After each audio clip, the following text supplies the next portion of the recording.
Hello, dear listener. Can you believe we're up to episode 19 of the Six Star Business Podcast? This is me, Pete Daly Dixon, one of your two co-hosts, and I'm joined by my other co-host, Evelyn Clark. How are you, Evelyn? Hi, Pete. I'm great. Really great. Thank you so much for asking. How are you today?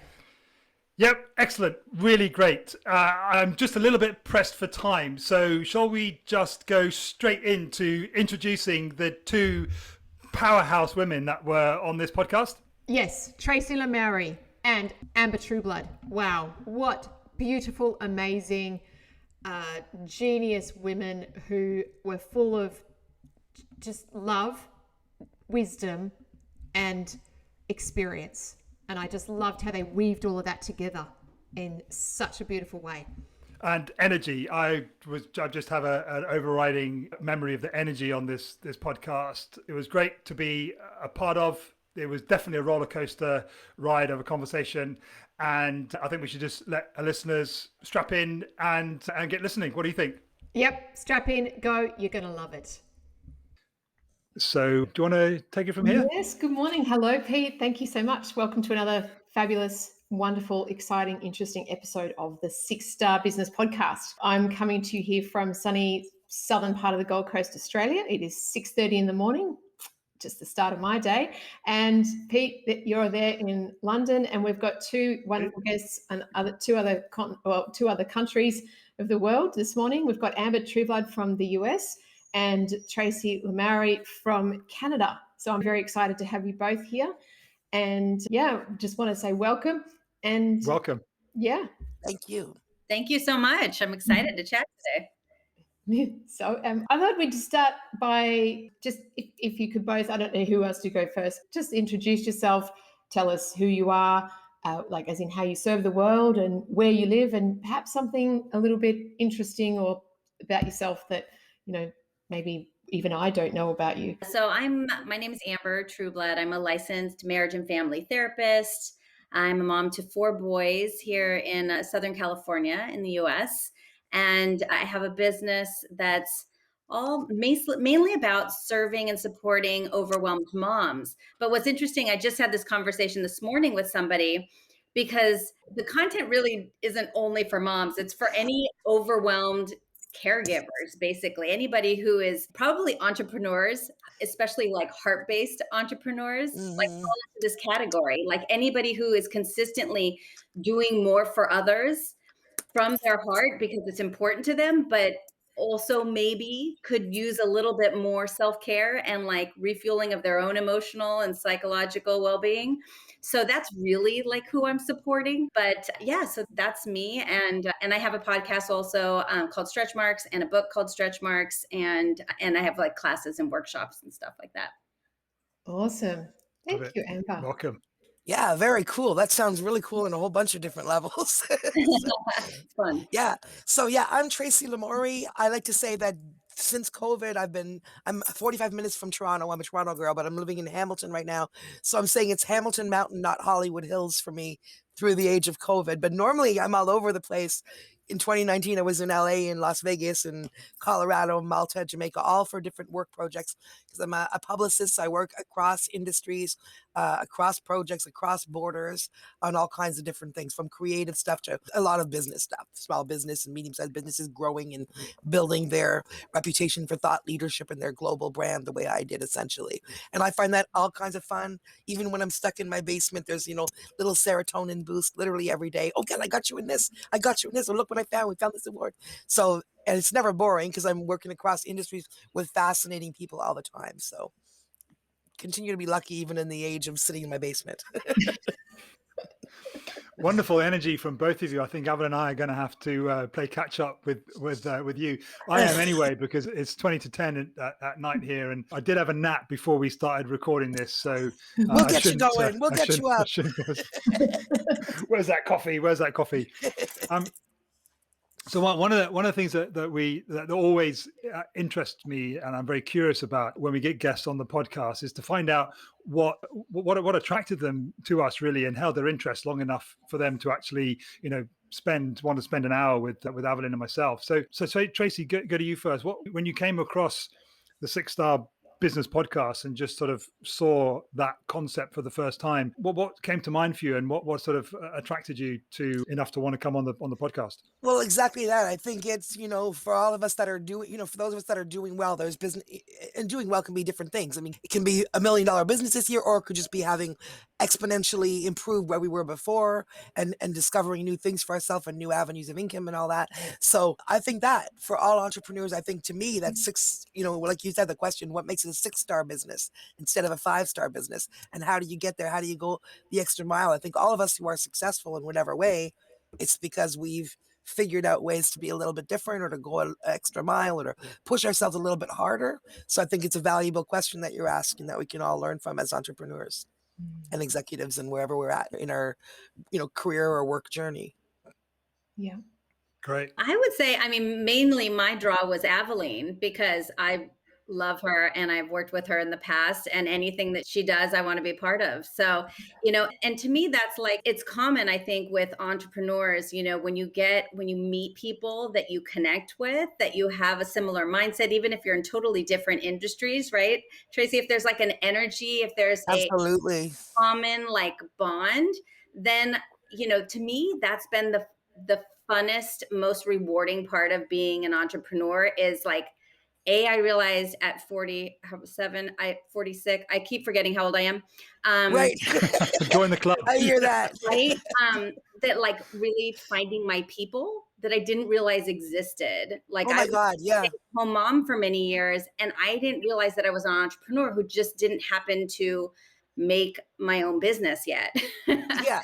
But I already was one in thought and mind, and my persistence and my approach, and how I think about the world, and how I absorb information, and how I make decisions, all of it. And so now that I'm finally, in the world where I'm creating my own business, and I get access to all of these other incredible entrepreneurs, it's been so fun. Like, that's the best. That's the best. I know, it really is, right? Even though you're working 20 hours a day.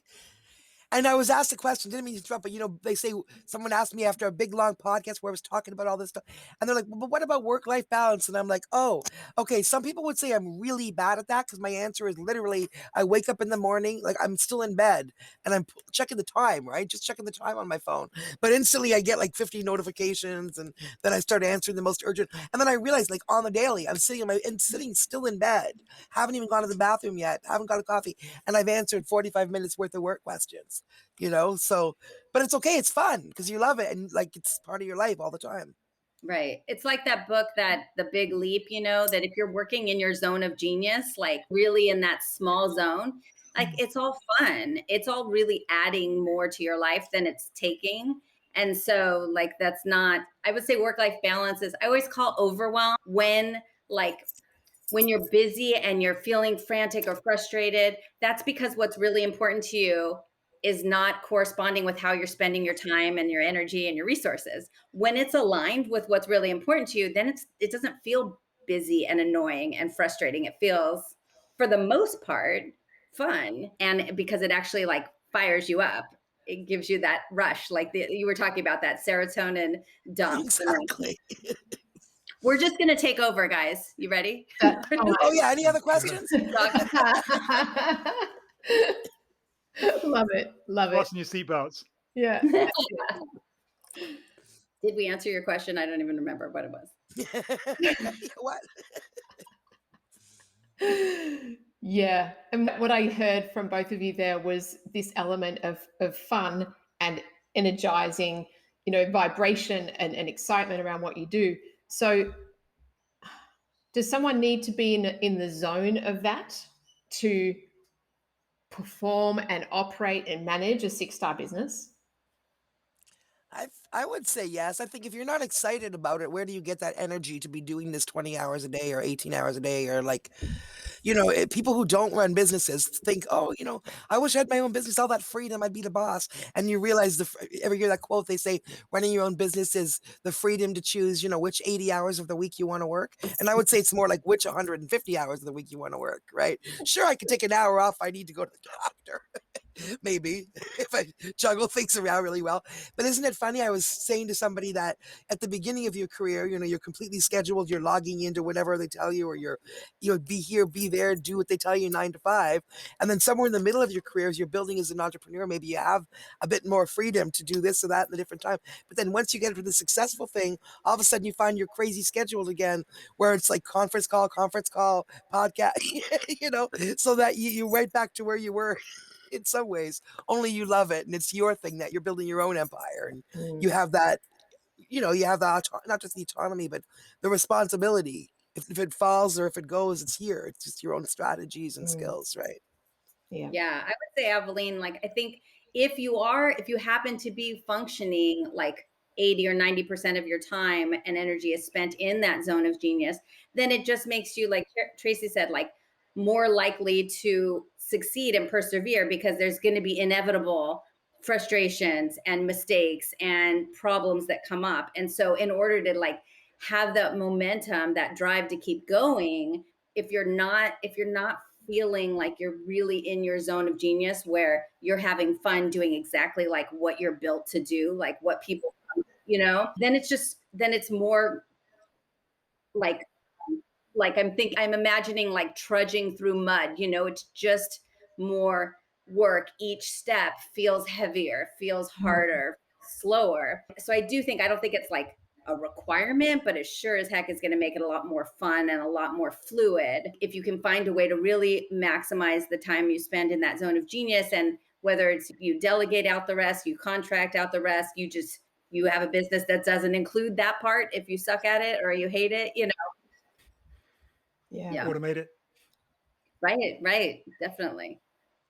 Or you find experts like, like Aveline, when I was working with her, and I'm like, oh my gosh, some of the stuff was brutal, but it was to automate it. It was to, and I understood the point of it, but I knew, okay, I want to work with the best people to do these things that I don't want to keep doing 100 times. I don't want that to be my touch points with people. So I want to find the best. Like when I developed my podcast, I didn't know if I was going to enjoy it. I didn't know how it was going to work for me. I didn't know how much I was going to love it. So I found somebody that was really good, knew what they were doing. Cause I was like, I'm not going to waste my time doing it half-assed and then hate it or have it look a hot mess or just not be good. So if I'm going to do it, I'm going to do it with the best, learn it, automate everything but the fun parts, and then that's it. And it's been far more enjoyable, and like it's just been one of the best parts of this past year. And I'm like shocked to say that. No, that's interesting because I think it's everything about the consultant. We all don't know what we don't know. Like I speak all the time to, like I said, small businesses and entrepreneurs and whatever about that component about how to get media, which to most people is a blank spot with entrepreneurs. They know advertorial and advertising, but editorial and how to get the newsroom, it's blank. So what to me is like like just nothing. Like, oh my God, why aren't you talking to media? Because of my expertise in that. Most people don't know. Same token, I was so good at what I do, like in terms of the PR and the publicity and the media, but I had no idea how to run a business. Like I never was trained to run a business.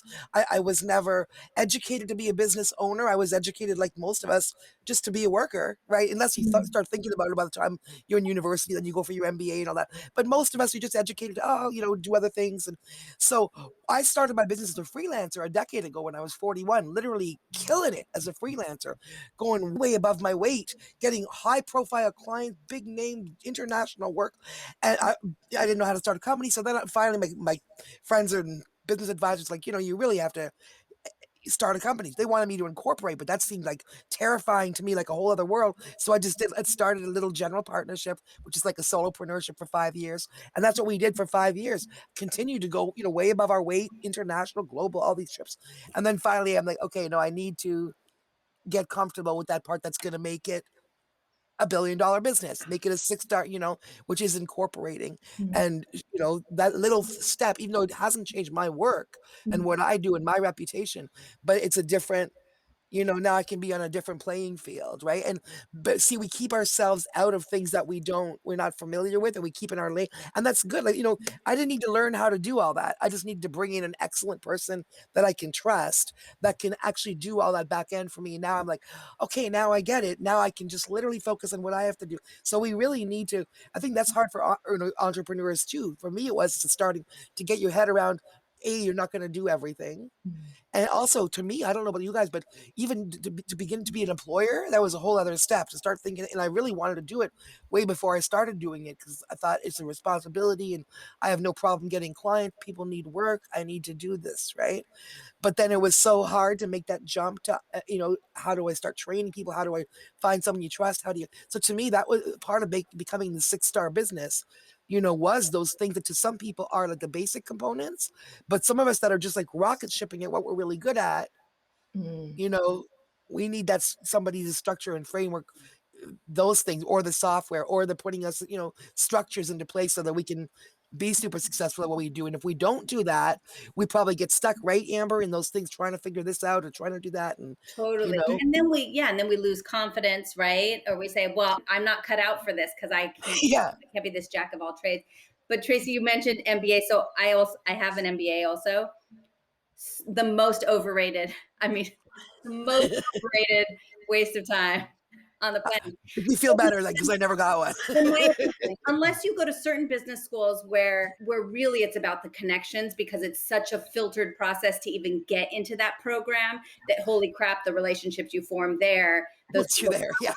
things, and that serves you well. But for me, running your own business or working in a small business where the monthly cash flow means the survival or death of that business is the best way to learn about business, because you see it. But if you work at this huge organization where they have lots of meetings and lots of committees and take 6 month plans and have strategies and growth and this and scaling, and then you go out and try to start your own business, you're gonna be dead in the water. You're just not even gonna get anywhere. So it's the biggest gap in the world, isn't it? The gap between theory and practice. But I say that because we often think, oh, well, they have this, or they've done this, or they have this certification, or they have these letters after their names.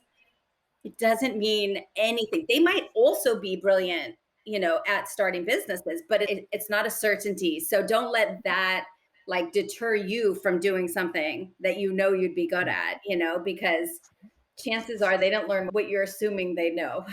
That's so good. That's so valuable there. Yeah. Because I think a lot of people don't start businesses because they want to do it someday, but they think they need a whole bunch of income, or they need all this stuff. They don't. Like, I literally started my business with the internet, the computer, my brain, and my skills. I know not all businesses you can do that. Service business is different, but still there's a lot of things where you can just start. Just do it. Don't dream it, be it, like the Rocky Horror Picture Show song says. Literally just do it. Start it.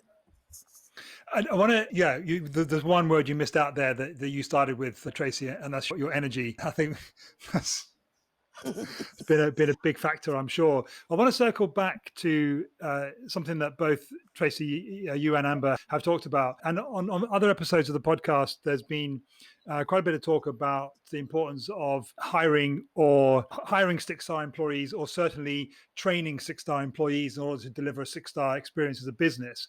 And you've both talked about another aspect of business, which is using outsourced people.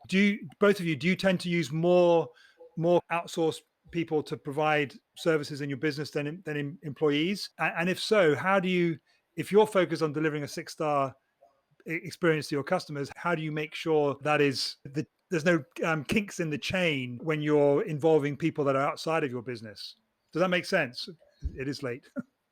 Yeah, that's a trouble for me. Like, even with, I've had I don't know if it's a trust factor, or when it comes, I'm generally a trusting person, but when it comes to my business, PR, it's very sensitive. People are very trusting with me. I have access to information, whether it's, celebrities, or whether it's business people who trust me with their credit card information. It's a big thing it's really hard for me to allocate. 90% of what I do, I'm really still struggling with allocating. So for a long time, I was really direct in terms of my clients. You hire the company is my name on it. It was me. You were getting my work, and then only lately I've started to really manage. I pretty closely manage all of it, and I don't know how. That's something I'm going to have to figure out as we grow and grow and grow and grow and get bigger, because I really, it's heavy on me now that I want to be more of a job creator, because it's not a problem for me to get the business where most people can't get the business. I can only do so much of it, right? So I feel like it's a huge responsibility, but I almost need now I understand why people have human resources departments, right? Now I see why that's an integral thing, right? So now I'm at the point where I think that might be the person I need to hire, somebody to actually manage, you know, because I don't know, that's still a mystery. How do you do that? I'm still talking all the time to people, and almost all high level executives, about that hiring thing. People have told me, 'cause, when I first started having that conversation, it was heartbreaking, because people would say, "Oh, you're going to start hiring? Oh, well, expect that you're going to lose your faith in humanity." People literally said that to me. They were like, they were gonna, "You're gonna lose your fit." So, and I was laughing, haha. They're like, "No, no, no, I mean it." Somebody told me I had to fire my mom because she was like taking all these. I was like, "Oh my god!" So I guess it's a real thing. It's a whole other people management, and it's not because people are horrible or whatever, but they're not you, and it's not their thing, and it's not whatever. So you have to, make sure you're really they're you know benefiting them, and they're really engaged in what you're doing. And I think that's what it comes down to. The bottom line isn't money. The bottom line is, you said heart-centered business, Amber, at the beginning, right? Now you said, but the bottom line, I think, is people. In everything is people. We're the customers, we're the thought, so if we remember that, I think that's where success comes from. Yeah. Maybe a billionaire would argue, I don't know, but that's what I think. All my success has come from thinking about you know what I mean? It's about people. We're dealing with people at every level. I think, Pete, I mean, I'm still growing. So most of my work is, either outsourced or contract. Like, I have a PR person, I have somebody who does all my graphics and social media, and then somebody who does all my the tech side, building all the back end stuff. And so I outsource that kind of stuff. Sorry. So I love my little team. But it reminds me of, do you know Derek Sivers? So he's an author and entrepreneur. And so he has a little teeny book that's super, you can listen to it in less than an hour. It's called Anything You Want. And it's his story of how he built one of his businesses. He was like a reluctant entrepreneur, but he talks about that he got tired of answering the same questions to his employees. So every time one of them would have a question or an issue, "Oh my gosh, this customer wants, has this problem. Should we refund it? Should we do this?" He would call his whole team in of, whatever it was, 25 people, and say, "Okay, here's the question. Here's how I want her to answer it. Here's the thinking behind it. Here's my philosophy behind why we're responding in this way."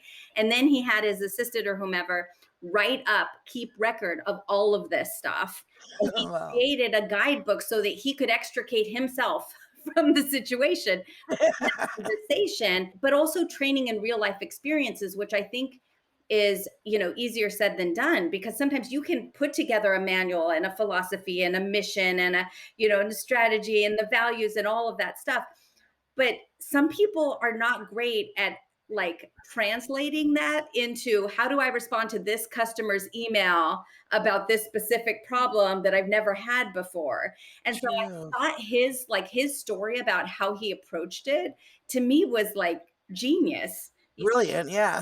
So genius, because he wasn't ignoring it, but he was really, and he wasn't navigating away from his intention and his vision and his mission, but he was effectively really teaching them through and then less and less that happened, and more people could go to this handbook.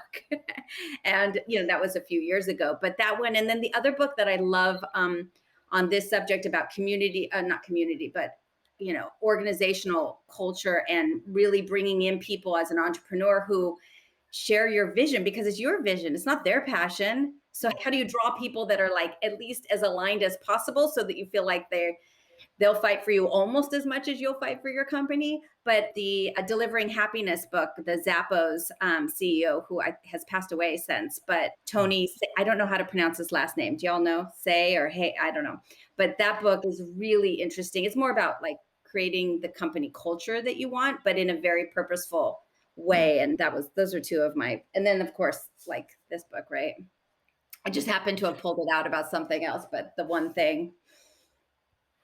So What's that one? that's my cheating answer, since I don't have like personal, like a huge team of people. No, that's I'll good. defer. Those are good answers, though. No, I want you to send me those books. Like, I want you to write down the well, I mean, titles of all those books.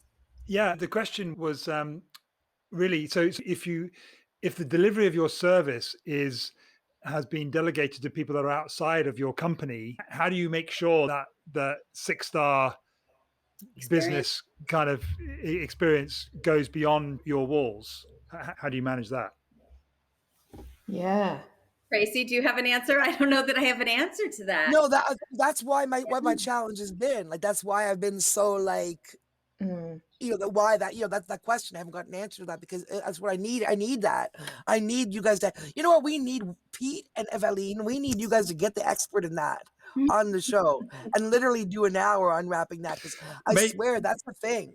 Maybe what we should do is create a community of people that are totally focused on creating 6-star businesses and just allow them to connect with each other. So, if Amber needs a PR person and Tracy's in the Yeah, 6-star fill in community, those then blanks for each she just other. knows straight away that that expert is not only an expert at what they do, but is also totally aligned with the whole philosophy of I like 6-star that. business. I'm just sure thought there's I'd experts throw I that could out there. utilize in that for sure. Yeah. I would love to say too, I learned something this past week in a training I'm doing. It's like a financial class for businesses. And it was fascinating and such a simple concept, but I'd love to share it because I think a lot of people building businesses think this, because there's so many buzzwords out there right now about scaling your business, how to scale your business, how to spend less time and make more, how to scale. That's everywhere, right? And the question you have to ask yourself first is, what exactly are you scaling? Are you scaling something that you're losing $1 on every single time somebody buys it? You don't want to scale that. You don't scale that yet. You got to make sure it's profitable first. You got to make sure that the product is what you want it to be, and that it's taking X number. If each product or service takes you 4 hours right now, maybe you don't want to scale that because you can't duplicate yourself yet. Like, that technology doesn't exist. So like, in getting excited about signing up for things that are promising to scale, really take a step back first and ask yourself, what exactly am I scaling here? And if you ask yourself that and you give yourself an honest answer, then it might be, oh, not quite yet. Maybe my next step is, this amount of profitability per service or per product that I'm selling. Then I can scale that. But you don't want to scale too soon, or you're going to waste a lot of time and energy. And then you're going to be like, holy crap, what did I just do? What did I just scale, or what am I? Yeah, that makes sense. What are you scaling? And arguably another question to ask alongside that is why? Because there's nothing that says that you have to scale a business. 100%. Yeah. But there's so many, it's like a common, it's such a buzzword right now. Like, you're not being a responsible, fired up entrepreneur if you're not trying to scale your business. And so, yeah, exactly that. Well, why do you want to scale it? And if you do, is this the right time? And what exactly are you scaling? Because we don't always what strategies are the best to use and all that. 'Cause it's always about strategy, right? Yeah. Yeah. So you got a question, Av? Yeah, I was just going to say, I absolutely love that. And I'd say, I feel like there's a sense of collective societal conditioning around, being a business owner. And it's part of the mantra or the mindset effectively of a successful business owner that you should want to scale, and that equals success. So, and yet what you're saying, Amber, I fully agree with. It doesn't equal success, because every business owner and entrepreneur has a different version of what's success for them. So Can I tell the whole story about, you guys have probably heard it, but about this, successful businessman who went on vacation down to, a little fishing village in Mexico, and went out on this guy's fishing boat. One of the locals took him out fishing to fish for these giant, amazing fish. And he just had this incredible day, and they go back and there's just fish everywhere. It's crazy.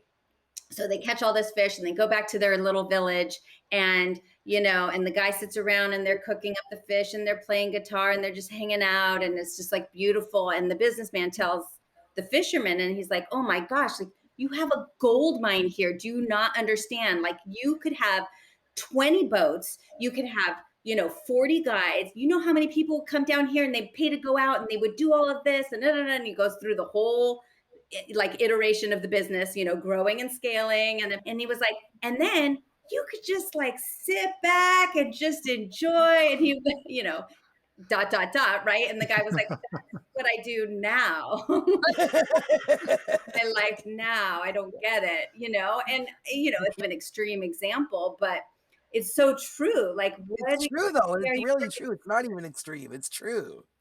It's all perspective. What do you want from your labor? Like, is your goal $1 billion? Maybe it's a lot of people's goal. Or that guy, he's just like, no, man, I just, I've got a job, I've got a living, my days are great, I wake up on my bot. What? Why would I? Right. So yeah, that's success too, right? Like, what's your, where do you want to be? Are you there? That's success. It's not what the world necessarily. Like, from a psychological standpoint, a lot of us entrepreneurs are achievement junkies. We are like, give us a problem to solve. Give us the next big thing to tackle. Give us the niche to fill. I get a high off of that all the time. Like, oh my gosh, what's the problem we need to solve? How can we solve it? How can we help more people? Like, it is really enjoyable. Like, I do enjoy that, but also being self-aware of how much of it is, how much of that are you creating? And that's great if you enjoy it, but at what cost, just like people who like to solve problems. Well, guess what? You're attracting lots of problems to your life, which might be great if that's serving you. But if you're also very... Oh, that's interesting. Yeah, that's interesting. Yeah. Huh. So, so what you think about, what you obsess about, you draw more of into your life. That's at least that's my belief system. And so, so I used to think about that, like, oh my gosh, I just want to help people. I want to help people. I want to help people. And so I would attract all these people to me with all kinds of problems who needed help. Now, what I wasn't saying was I want to help people who want help. That's super different than people who need help.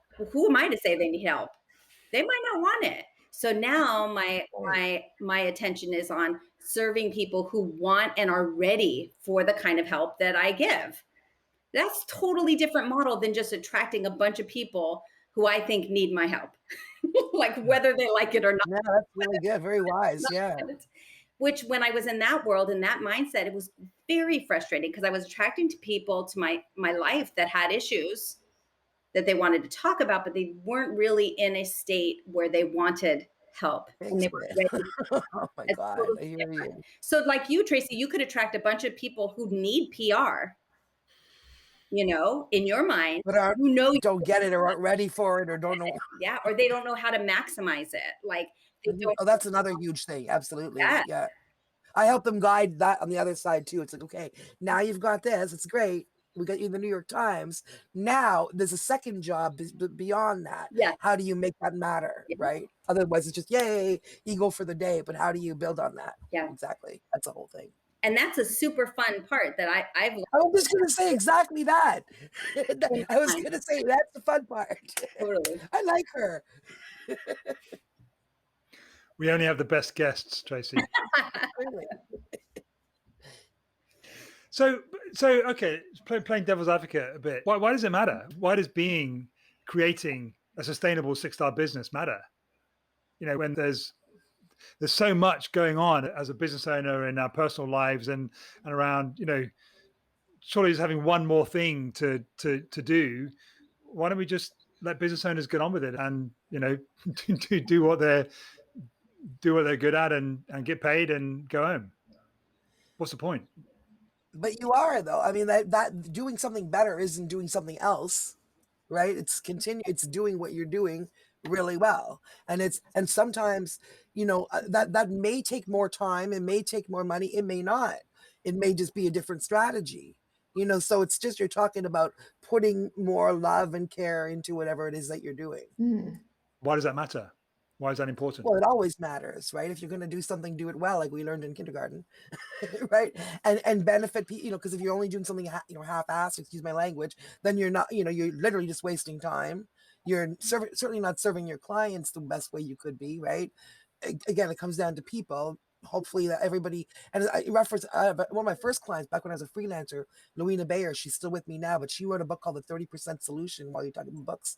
And that's about the only book I ever really refer to when I talk about business books, because it basically, the idea is, yeah, people are the bottom line. She comes from a different perspective. She's a civility expert though. And her book is about the 30% solution, how literally they've proven, with whatever studies, of 30% of your profits, it makes a 30% difference in your profits. Civility, which is more than being nice, because it's talking about retention of clients, attraction and retention of new customers, attraction and retention of your employees, your frontline workers. And so, yeah, so that it always matters how everything that you do well, right? It's not a matter of being a perfectionist. It's just a matter of putting thought and care and caring about the people that you're dealing with and caring about the thing that you put out. So that's the way I would say it matters all the time. And in business for sure, because if you're just pushing the paper or just going through the motions, I don't think you're, what do do we not care about the customers? Do we just care about the dollar? Do we not? I think so it matters.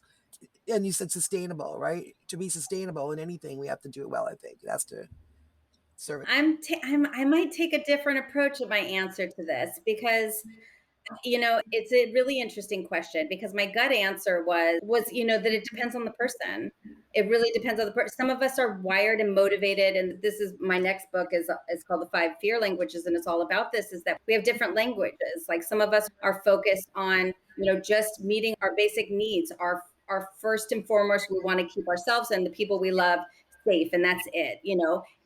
But the people I think that are attracted to and want to create a 6-star business are the people who are about making a broader impact to maybe a cause or a community or the whole planet, something outside of their immediate self and immediate vicinity. And that's what's super powerfully driving them.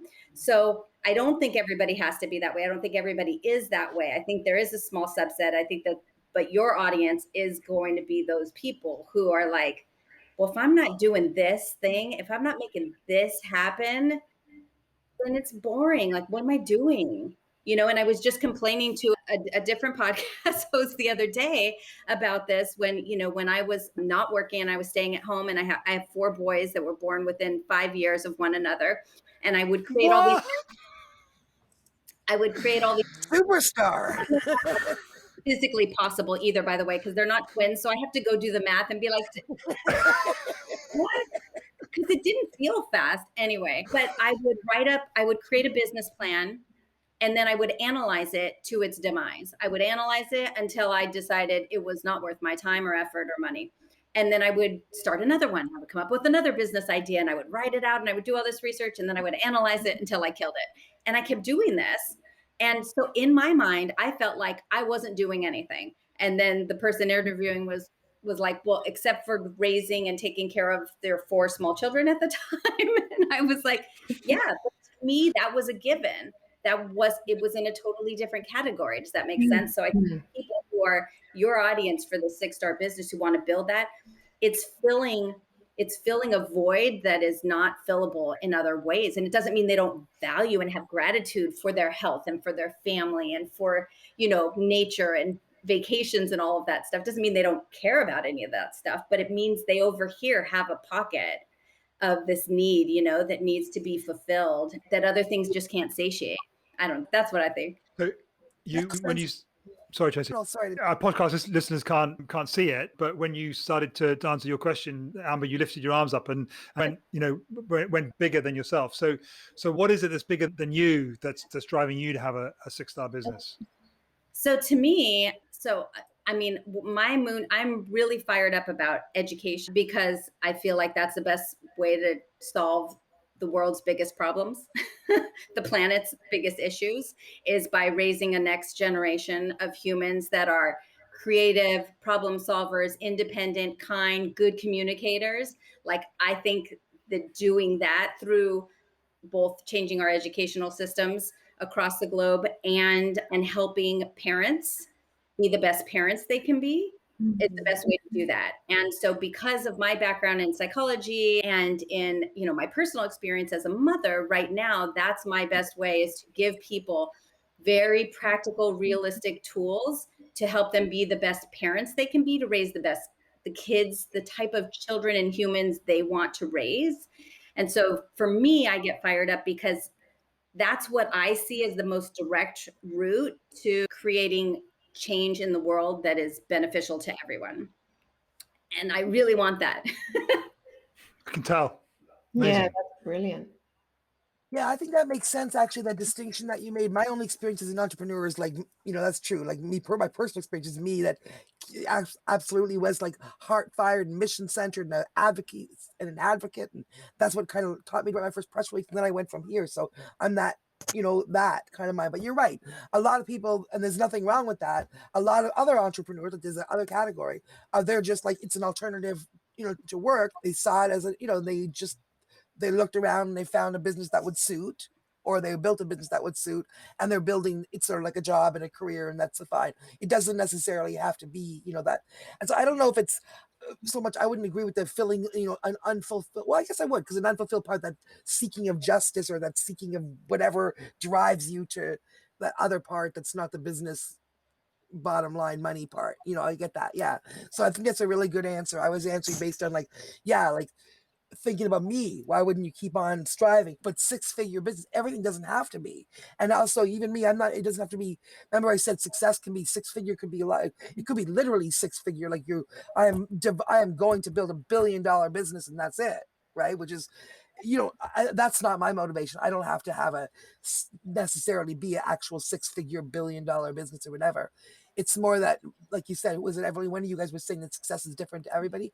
Obviously, success has to be that it's sustainable, that I'm making a living out of it, that I'm serving my clients and all that. But yeah, I don't feel driven to like make it the biggest PR company in the world or anything like that.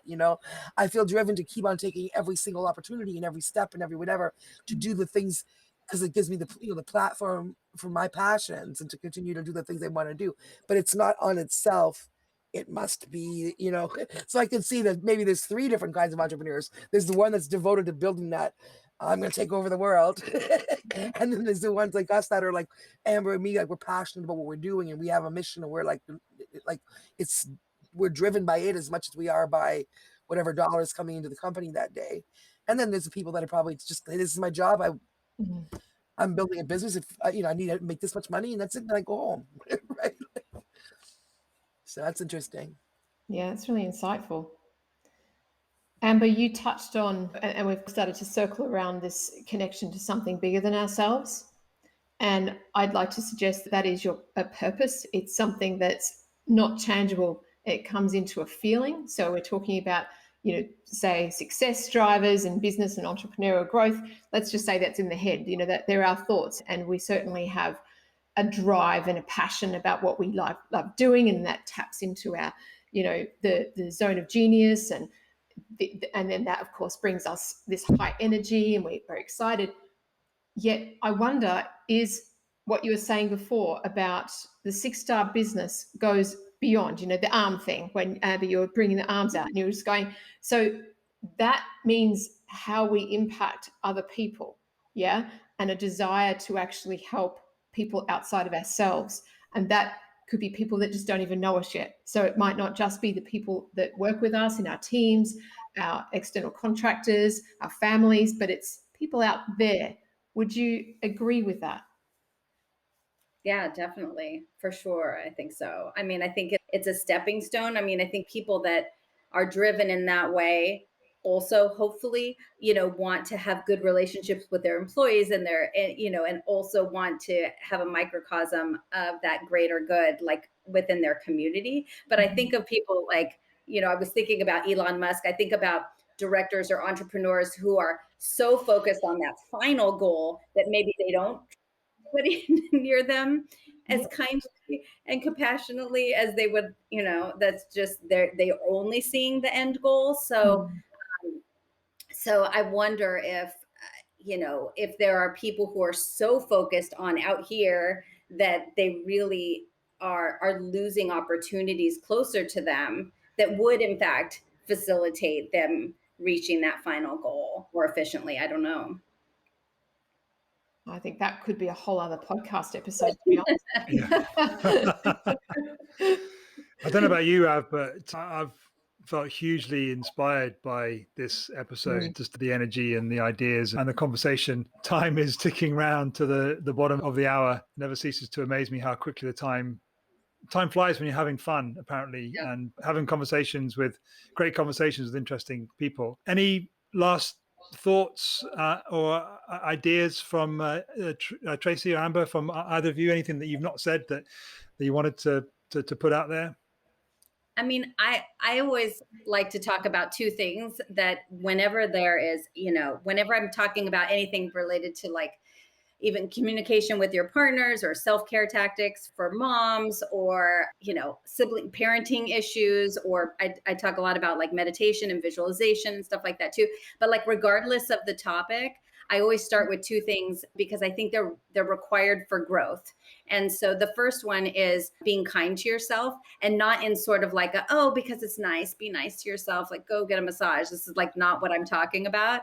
What I mean by self-kindness is that a lot of us are busy spending our mental energy and our focus on what we did wrong, what we could have done differently. There's guilt, there's self-judgment, there's replaying conversations or decisions in the past, looking backward. And unfortunately, the whole planet is still moving forward while you're doing that. So you're missing out. You're not looking towards what's happening right now or what's about to happen. And so you're losing a lot of momentum, opportunities. It's just a waste of time. It's not practical. So, if you made a mistake and you address it and you look at it and you learn from it, and then you can shift your focus back forward again, to me, that's a form of being kind to yourself, because you're not wasting energy beating yourself up. You're moving forward and allowing yourself to learn and grow and make different decisions next time. And so that's what I call self-kindness. And then the second part of that is self-honesty. And for that, I mean that like we are all so different. Everybody has different personalities, different values, different motivators, different family dynamics. And then you're different from how you were a couple years ago, and you'll be different a few years from now. And so what works for you in terms of your business or your home life or your decisions or your diet is different than everybody else around you. So just copying something because it worked for them, or emulating because this person used this same tactic, is going to waste a lot of your time and energy. So being really self-aware and noticing what works for you, what works for your personality, what works for your business, what works for your time right now. It might be different in 6 months. Being really crystal clear, honest with yourself, I think will allow you to make decisions with so much more clarity and confidence moving forward. And a lot of us, it's really easy when we doubt ourselves, right? To be like, that's probably a bad decision. I'm just going to do what all these people did because it worked for their business. And it may not be the right choice for you and your business. Wonderful. So that's what I'm brilliant. with. Thank you, Amber. What a great way to end. Yeah, it's beautiful. Tracy, have you got anything you want to add to that or share with us before we? That's too perfect. I'll just add like a one-liner, which, as an addendum to that, really, that's like really good ending, is I heard, this is literally a little meme that I saw on the interwebs. I don't usually share them, but this one I keep on quoting, which is, you didn't get this far to only get this far. And I think that speaks to us really successful people who are still, trying to hit bigger goals. But also, I also want that to go to the person really who may not feel they're successful right now, or who is down in the dumps, or even if they're listening and they're, maybe not be this audience, but they're, whatever reason, they wanted to jump off a bridge yesterday, but they didn't. We've all had all kinds of struggles in life, no matter where you find yourself now, and you didn't beat them all because you did it. You're still standing today. So you're a winner, no matter how you feel, you beat all of that, and you didn't get this far to drop today because there's more tomorrow. So that's for all of us, no matter successful, not wherever you think you are, you did not get to here, and you are a winner because you got here. Keep on going. Oh, Love it. wow. Fall down. There's that Japanese proverb, isn't it? Fall down 6 times, get up 7. I like that. Yeah. Hav, do you want to bring this fantastic conversation in for a landing? I don't want to be honest. I don't want to either. Well, I do because I don't care about your sleep. I care about this wonderful. I'm just kidding. I just want to thank both of you, Tracy and Amber, for your energy, your passion, your heart, your genius that you've brought here today. Honestly, I just can't wait to actually replay this and listen to it again. We touched on so many different topics that impact every business owner, entrepreneur, and I just love everything that you've shared with us today. And I just want to thank you from the bottom of my heart for being here. Thank you. It's been a lot of Thank fun. you. Thank you. It's been Yeah. really fun. Nice to meet all of you. Bye. Bye. Bye. That was another stimulating, thought-provoking episode of the 6-Star Business Podcast. Thank you so much for getting this far. Please go ahead, like, subscribe, and give us a comment, review. A rating, if there was a 6-star, we'd love you to give us a 6-star rating, but so just go as high as you can. And if you want to continue the conversation with us and all the cool people who've joined us from the podcast, head on over to apply.6starbusiness.community. See you there.